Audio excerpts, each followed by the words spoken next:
цаанаа өсвөрийн зохион бүтээлчдийн лаборатори ахлах сургуулийн сурагч Удуулай. За манай багийн сонгосон сэдв гэх юм бол миний ухаалаг хүлэмж. Бид нар ягаад төв удирдлагын системийг Arduino биш ESP32-оор сонгосон бэ гэхээр ESP32 нь болохоор зэрэг Wi-Fi Bluetooth-тэй шууд холбогддог. Бас санахаагаараа Arduino унаагаас хэд дахин илүү учраас бид нар өөрсдөө хэрэгцээнд тохируулж ESP32-ыг сонгосон. Ашигласан мэдрэгчүүд гэх юм бол DHT11 буюу температур болон чигшил хэмжигч LDR буюу гэрлийн эрчим өөрчлөгдөд эсэргүүцлийн утга өөрчлөгдөх резистор ашигласан. Хүчний чиглэл мэдрэгчээ бид нар ECAD дээр схем болгоод хийсэн гэсэн тэр нь хооронд идүүлж байгаа хавцанд фейлцсэн учраас бид нар дахиад садаас ашиглаад хийсэн байгаа.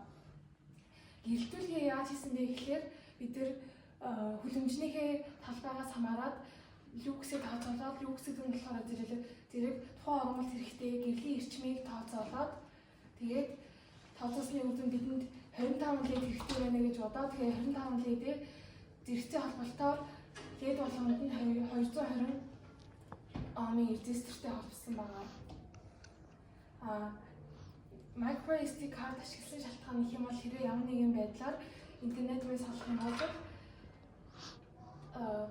хизээ осолсон, хизээ цанхаа нисэн гээд тиймэрхүү мэдээллийг SD card-ын дээр явуулж авахын тулд бид нар SD card болон SD card reader хоёулын холбосон байгаа. Халах системийн хувьд гэх юм бол бид нар гануурын халахын дотор байдаг халагчийг ашигласан. Энэ халагч нь болохоор зэрэг 60 ваттын халагч. Энэ халагчаа удирдахын тулд бид нар нэгтэй ирлээ ашигласан байгаа. Хүрэх системийн хувьд гэх юм бол манай цонхыг нээж өгөх серво мотор харин агаарын урсгалыг хурцсахын тулд сенс ашигласан байгаа. Манай хүлэмжний нэг давуу тал нь юм бол Монгол хэл хэлбэртэй эжинс харж байгаачлан Монгол хэр нь хаяага нэг юм бол хүүтэн агаар доороос ороод халуун агаар тооноор нь гардагаараа агаар сэлгэлт маш хурдан явагддаг гэдгээр маш онцлогтой. Бас дугуй хэлбэртэй болохоор дулааныг маш сайн барьдаг. 3D принтингээ болохоор зэрэг бид нар ECAD дээр Tinkercad дээр бид нар дизайныг гаргаад тэгээд хэвлээд гаргаж ирсэн байгаа. Гэрийнхээ ингээ бүтцүүдийг ингээд хэвлээд гаргаж ирсэн байгаа. Үр ашигын тооцоо гэх юм бол энэ график дээр болохоор зэрэг ямар нэгэн хүлэмж ашиглаагүй өөрөөрөө ургасан. Харин энэ график дээр болохоор зэрэг хүлэмжинд ургуулсан хоёр өөр ургамлыг ингээ харуулсан. Манай хоёулаа наваа сангин. Тэгээд ингээд энэ ялгаан болохоор зэрэг энэ миллиметр нь ингээд энд харагдаж байна. Ингээд харах юм бол 3 өдрийн дотор 2 дахин илүү ургасан байгаа. Ингээд үр ашиг хэр үр ашигтай ингээд харуулж өгч байгаа юм байна. Манай эхлэгээ ECAD дээр зурсан. Яга ECAD дээр зурсан гэвэл эхлэгээ илүү товч оновч гаргадаг. Тэгээд ECAD дээр гаргачаад хотод цаас дээр хэвлэж авсны дараа зэс автан дээр эндүүдээ тэгээд хоолоод гаргаж ирэхэд илүү цэвэр цэнтгэл гаргадаг.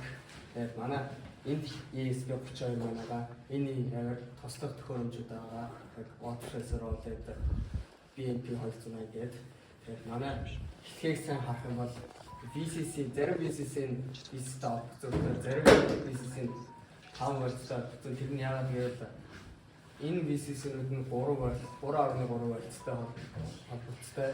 Энэ VCC-ийн 5 вольттой холбогдсон байдаг. За энд ингээд болвол манай хүлэмжний модель болон энд температур, чигшил, хөрсний чигийн график 3 график ингээд ThinkSpeak-дээр холбож өгөөд гаргасан байна.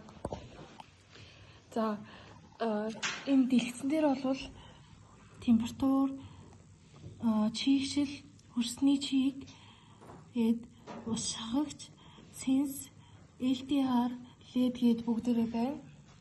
Тэнгүүтээ одоо бүгдээрээ LDR-аар тавьчих үзье.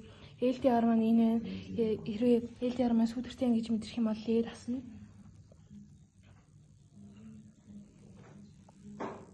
За ингээд LED-ийг наслаа одоо гараа хаваад гэрэлтэй болох юм л лед маань унтарч байгаа.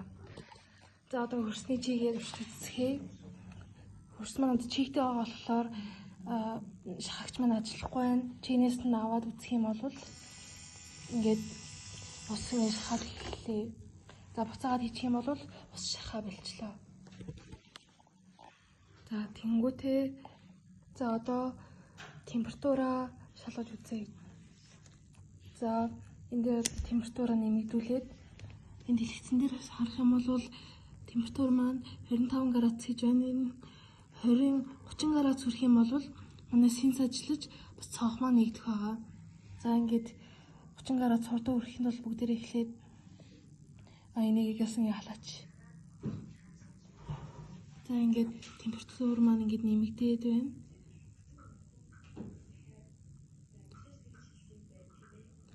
Хрис дээр явж за 30 градус хүрсэн. 30 градус хүрсэн учраас манай сенс маань ингээд ажиллаад эхэлсэн. Сенс маань ингээд дээшээгээ үлээж байгаа. Дотор байгаа халуун агарыг гаргах зэрэгтэйгээр дээшээгээ ингээд гадагшаагаа ингээд үлээж байгаа.